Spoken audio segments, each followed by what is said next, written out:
Hello বন্ধুরা, welcome to Shri handicraft. আমি প্রিয়াঙ্কা চলে এসেছি আজকে হেয়ার ব্যান্ড বানানোর সেকেন্ড পার্ট নিয়ে। আগের ভিডিওতে তোমাদের একটু দেখিয়েছিলাম যে আমি কিভাবে লাল রঙের উল দিয়ে পুরনো হেয়ার ব্যান্ডটাকে পুরো কভার করে দিয়েছি। আর এরপর দেখো যে তিনটে ফুল বানিয়েছিলাম সেইগুলোকে সঙ্গে একটা সাদা পুঁথি দিয়ে আমি সেলাই করে দিচ্ছি এই হেয়ার ব্যান্ডটার সঙ্গে। এরপরে দেখবে এর ফলে হেয়ার ব্যান্ডটার কিন্তু একটা সুন্দর লুকস চলে আসবে। তোমরাও যারা পুরনো হেয়ার ব্যান্ড অনেক দিন ধরে পড়তে পড়তে একঘেয়েমি হয়ে গেছে আর ভালো লাগছে না, তারাও কিন্তু এভাবে সুন্দর করে পুরনো হেয়ার ব্যান্ডকে কিন্তু নতুন লুক দিতেই পারো। তাহলে বন্ধুরা, কেমন লাগলো ভিডিওটা সেটা যেন জানাতে একদম ভুলো না।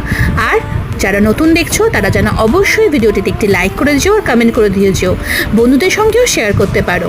তা আজকের মধ্যে ভিডিও এখানেই শেষ করছি। চলো টাটা। আর এই দেখো হেয়ার ব্যান্ডটার ফাইনাল লুকটা কেমন হয়েছে জানাতে কিন্তু একদম ভুলো না। Tata, by.